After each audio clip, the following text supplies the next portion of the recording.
Hello everyone, good afternoon. कैसे हो भाई आप सभी लोग? उम्मीद करता हूँ बहुत अच्छे होंगे आप सभी लोग और अपनी अपनी प्रिपरेशंस को बहुत अच्छे से आगे बढ़ा रहे होंगे। हम लोग आज मैं आप लोगों के साथ में आया हूँ DCA की तरफ से। दून जो सिविल एकेडमी है उसकी तरफ से मैं आप लोगों के सामने आया हूँ और यहाँ पर बात करेंगे हम लोग कुछ एक ऐसे पॉइंट्स की, कुछ ऐसे एक टॉपिक्स की जो हमें सबसे ज़्यादा प्रॉब्लम करते हैं, specially in case of banking segment. ठीक है, हम जानते हैं कि बैंकिंग एक बड़ा ही एक ऐसा एग्ज़ाम है जो बड़ा आसान होता है। ठीक है, इसकी सबसे अच्छी तारीफ़ की बात ये होती है कि ये एग्ज़ाम ऐसा है बहुत जल्दी अपना सिलेक्शन देता है।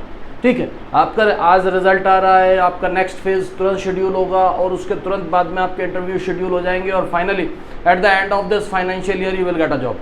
ठीक है, इस तरीके का इसका एक प्रोसेस रहता है जो जनरल प्रोसेस है। ठीक है ना, तो आप लोग जब तैयारी करते हो बैंकिंग की तो उस प्रिपरेशन में, उस तैयारी में एक आपका जो टॉपिक है, आपका जो एक सब्जेक्ट है जिसको हम कहते हैं इंग्लिश लैंग्वेज, बहुत प्रॉब्लम क्रिएट करता है। हम सभी इस चीज़ को जानते हैं। ठीक है, आखिर ये प्रॉब्लम क्रिएट करता क्यों है? सोचिएगा इस चीज़ को कभी, तब आपको पता चलेगा कि आपने आखिरकार गलतियां कहाँ की हैं, आपने कमियां कहाँ पे की हैं। Main thing is that. ठीक है, अब देखिए, अगर मैं इन प्रिपरेशन की बात करूँ, इस एक फेज़ की बात करूँ, तो उस समय पर हमें कमियाँ दिखाई नहीं देती हैं। ठीक है, हम सोचते हैं कि मैं जो भी कर रहा हूँ वो बहुत अच्छा कर रहा हूँ, लेकिन कहीं कहीं पर हमसे गलतियाँ हो जाती हैं। जैसे मैं आज इंग्लिश के साथ आप लोगों के सामने हूँ, तो इंग्लिश में कहाँ कहाँ गलतियाँ होती हैं, कहाँ कहाँ कमियाँ होती हैं, उन पर थोड़ी सी चर्चा करेंगे और फिर आगे फर्दर आगे मूव करते चले जाएंगे। ठीक है ना, जो आज का सेशन है बेसिकली इसी चीज़ का है कि हम आखिरकार इंग्लिश को तैयार करें तो करें कैसे।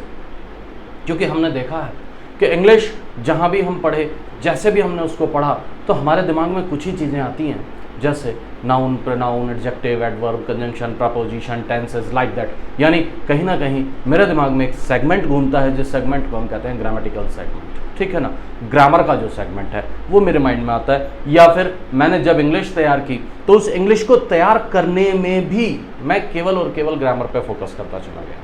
लेकिन समझिए, जो बैंकिंग का एग्ज़ाम होता है ना, ये ग्रामर ओरिएंटेड होता ही नहीं है, ऐसा समझ के चलिए। ग्रामर से आने वाले कुछ क्वेश्चंस तो होते हैं, लेकिन अगर उनका हम एक प्रपोर्शन देखें, उनका एक अगर मैं देखूं कॉम्प्रिहेंसिव सेगमेंट को और ग्रामर को, तो हमें कॉम्प्रिहेंसिव सेगमेंट का वेटेज ज़्यादा दिखाई देता है एज कम्पेयर टू ग्रामर। लेकिन हम पूरे सेशन जब तक भी हमने जहाँ भी तैयारी किया, जहाँ भी हम तैयारी कर रहे हैं, वहाँ केवल हम फोकस ही के एक ही सेगमेंट पे करते हैं, that is known as grammar. क्यों? क्लासेस स्टार्ट ही यहाँ से हो जाती हैं। कहाँ से बेटा? नाउन, प्रोनाउन, एडजेक्टिव, एडवर्ब, है ना। होता है यार, ये इसको पढ़ना तो पड़ता है, मजबूरी है हमारी, है ना, पढ़ना पड़ेगा अगर हमें लैंग्वेज पढ़ना है तो। लेकिन इसको उतना पढ़ना है जितने से हमारा काम हो जाए। ठीक है, लेकिन अपार्ट फ्रॉम दैट इसके अलावा और क्या किया जा सकता है? समझिए बात को, ग्रामर करिए, मैं मना नहीं कर रहा हूँ ग्रामर करने के लिए, ग्रामर करना है, लेकिन उतना करना है जितने से काम चले, जितने से काम हो जाए।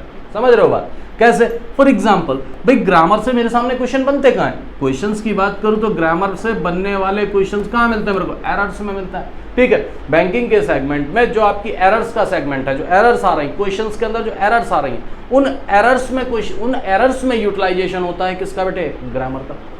इसके अलावा क्या इन एरर्स में केवल ग्रामर ही नहीं होती, ये भी ध्यान रखिएगा, कहीं कहीं पर क्या आ जाती है? स्पेलिंग एरर्स भी हो जाती हैं, स्पेलिंग मिस्टेक्स भी दिखाई दे जाती हैं, तो आपको स्पेलिंग एरर्स पे भी ध्यान रखना पड़ेगा।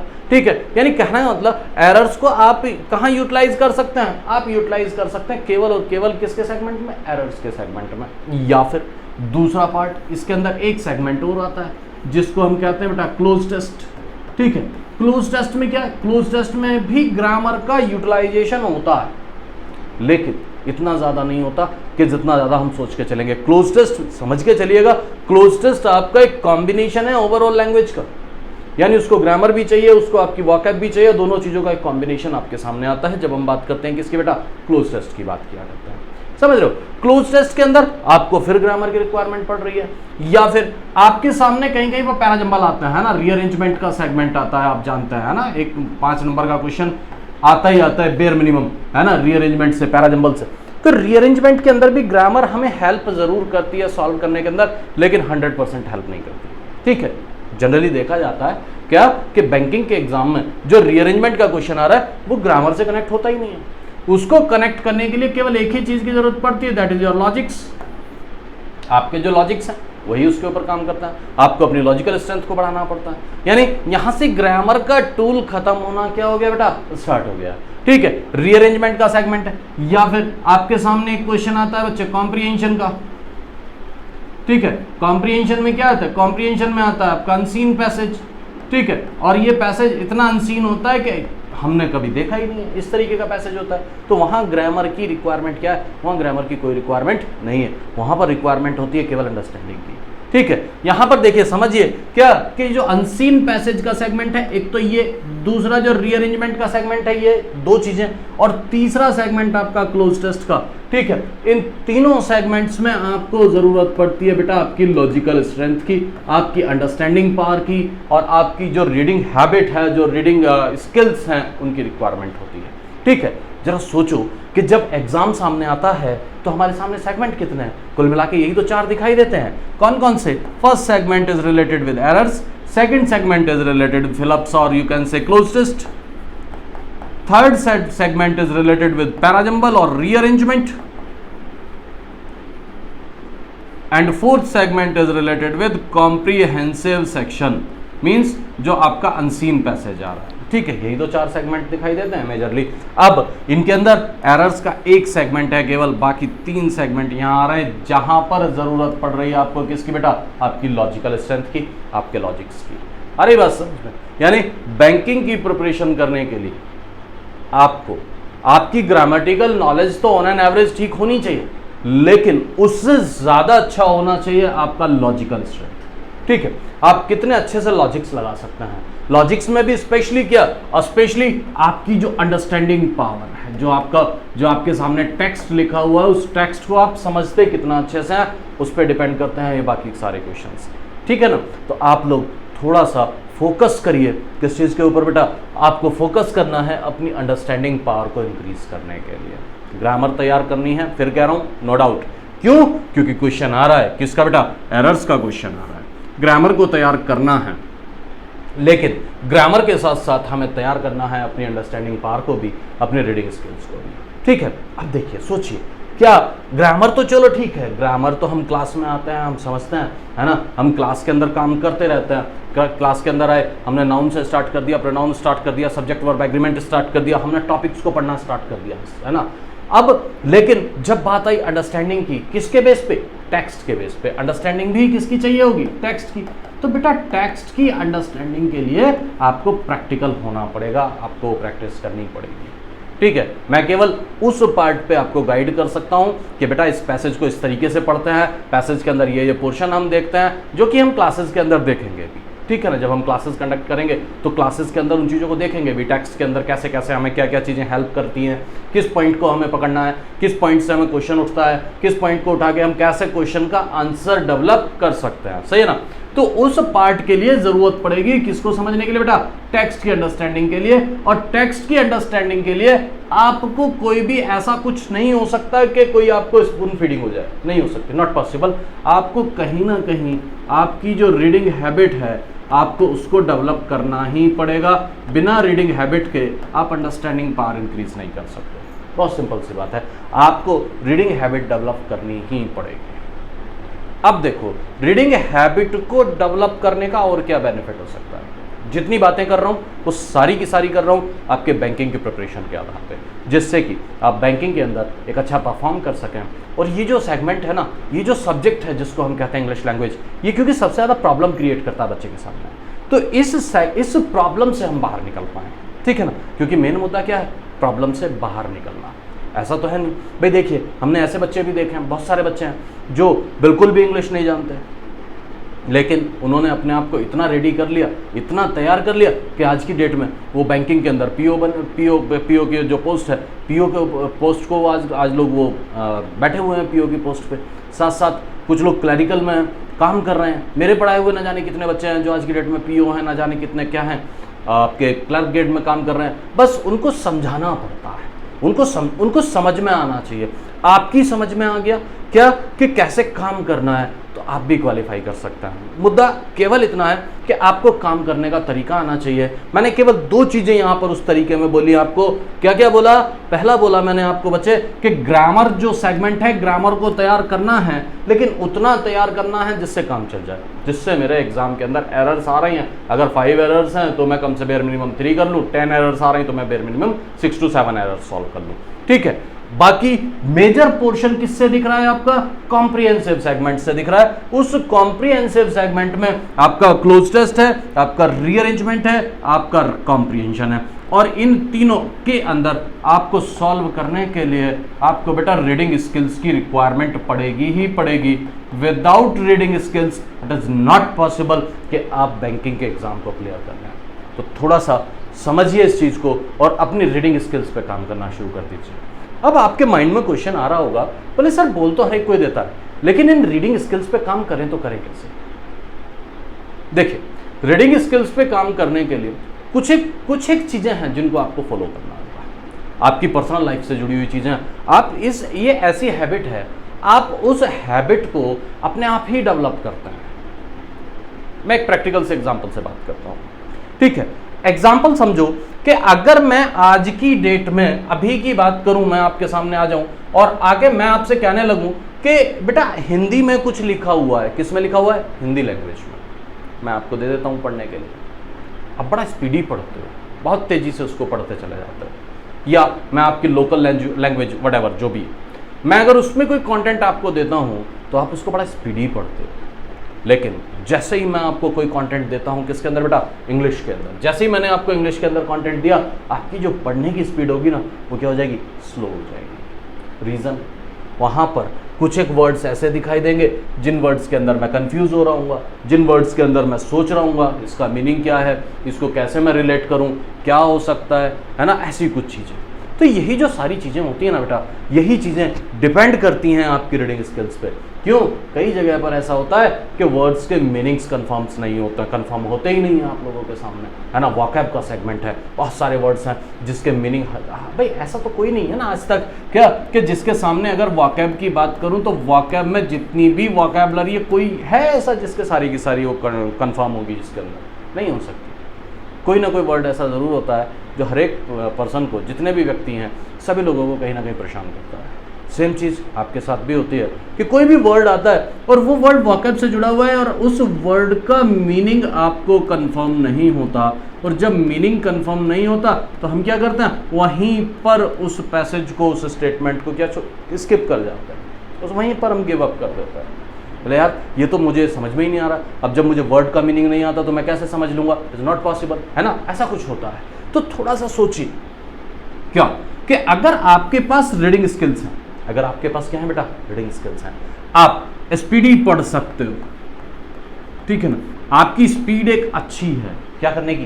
रीड करने की। साथ साथ आपकी स्पीड एक अच्छी है क्या करने की? अंडरस्टैंडिंग बनाने की, ठीक है। तब उस कॉन्सेप्ट के केस में अगर कोई वर्ड बीच में ऐसा भी आता है जिसका मीनिंग आपको कंफर्म नहीं है, इन दैट केस आप क्या उस स्टेटमेंट का आप पर कोई फर्क पड़ेगा? बिल्कुल नहीं पड़ेगा। रीज़न, क्योंकि आप उसको एक स्पीडी पढ़ते जा रहे हो और आप पैसेज को समझते जा रहे हो, तो आप अपने लॉजिक्स के आधार पे, अपने लॉजिकल पार्ट के आधार पे उस एक वर्ड का मीनिंग कहीं ना कहीं अंडरस्टैंड कर पाते हो, समझ पाते हो, और उसको समझने का जो कंफर्मेशन मिलता है वो आपको जो आगे आने वाली नेक्स्ट लाइंस होती हैं, वो नेक्स्ट लाइंस आपको कंफर्म कर देती हैं कि बेटा आपने सही समझा या गलत समझा, क्योंकि जस्टिफिकेशन तो आगे मिलता ही चला जाता है। अगर आपने कभी टेक्स्ट को ध्यान से पढ़ा हो तो आप देखिएगा कि अगर जो फर्स्ट लाइन लिखी हुई है, जो पहली लाइन लिखी हुई है, उस लाइन के बाद जितनी भी लाइंस आपके सामने आएंगी वो कहीं ना कहीं उस फर्स्ट लाइन को क्या करेंगी? जस्टिफाई करेंगी। अगर मैं उस फर्स्ट लाइन को हटा दूंगा तो पूरा पैसेज क्या हो जाता है? सेंसलेस हो जाता है।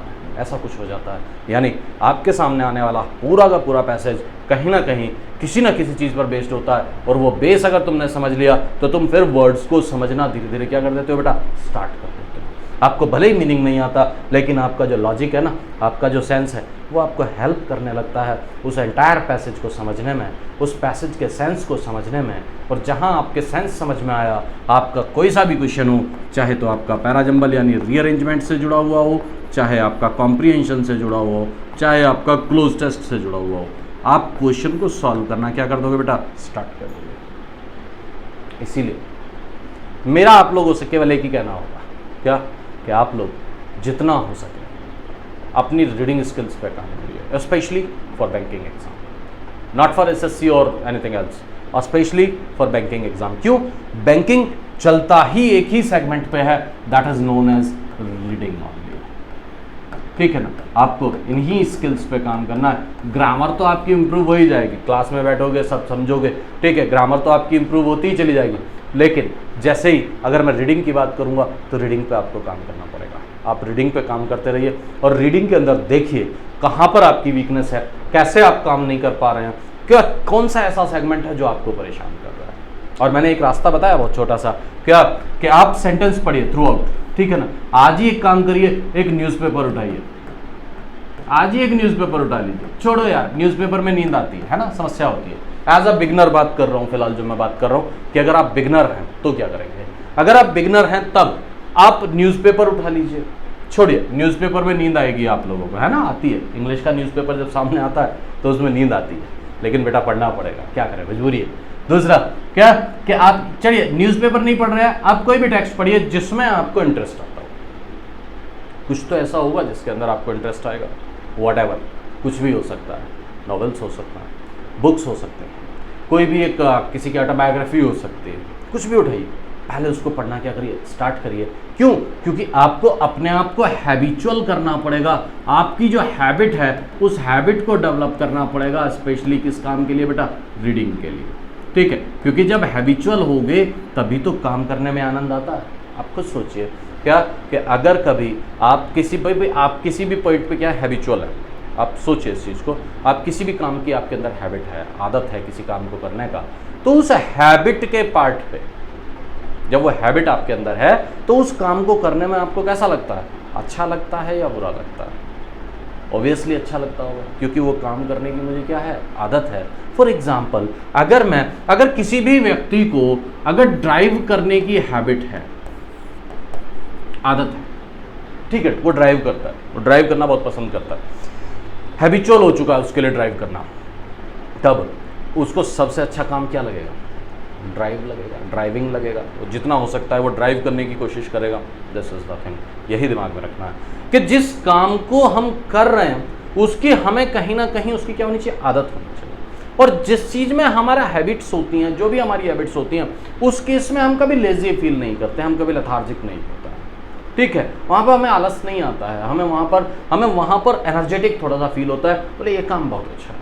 तो इसीलिए स्टार्टिंग करिए किसी एक ऐसे टूल से जहाँ से आपको हैबिट लगे क्या करने की, पढ़ने की, आपको रीड करने की एक हैबिट अपने अंदर डेवलप करनी पड़ेगी, ठीक है। और उस हैबिट को डेवलप करने के लिए आप कहीं से भी कुछ भी क्या उठाइए बेटा, टेक्स्ट उठाइए, जिसका मैंने आपसे बोला क्या उठा सकते हैं, एक न्यूज़पेपर उठा सकते हैं, ठीक है। न्यूज़पेपर पढ़िए, डेली एक आर्टिकल पढ़ना शुरू करिए।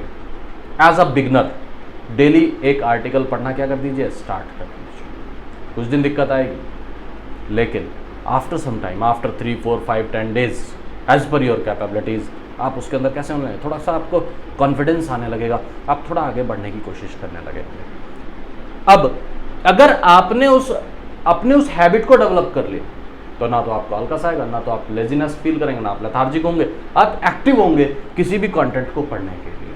और जब कंटेंट को पढ़ने के लिए आप एक्टिव हो चुके हैं तब अंडरस्टैंडिंग बनाना कोई डिफ़िकल्ट नहीं होता। फॉर एग्जाम्पल, अगर मैं आपके सामने कोई भी एक नॉवेल रख देता हूँ, सपोज करिए कोई भी एक नॉवेल आपके सामने आ गया है ना, जैसे लाइक 2 स्टेट्स है ना, एक अच्छा सा नॉवेल है, आपने उठाया, आपको अगर नॉवेल के अंदर इंटरेस्ट आता है तो आप इस नॉवेल को पढ़ेंगे जब, तो आपको समझने में दिक्कत नहीं होगी। क्यों? क्योंकि आप कहीं ना कहीं इस तरीके के नॉवेल्स पढ़ते रहता है। सेम थिंग, यही चीज़ इंप्लीमेंट होती है आपके एग्जाम में भी।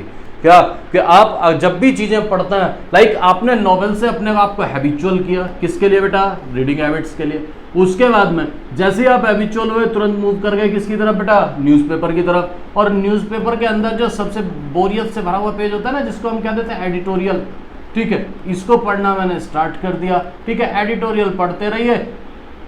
ये मान के चलिएगा कि अप्रॉक्सीमेटली अगर आप अभी से एडिटोरियल पढ़ते हैं तो नेक्स्ट ईयर आने वाला जो आपका एग्जाम होगा आईबीपीएस का और एसबीआई का व्हाटएवर जो भी बैंकिंग का एग्जाम आपका होगा, उसके अंदर आने वाला क्वेश्चन हो सकता है आपको बिल्कुल एज इट इज पढ़ा हुआ आ जाए।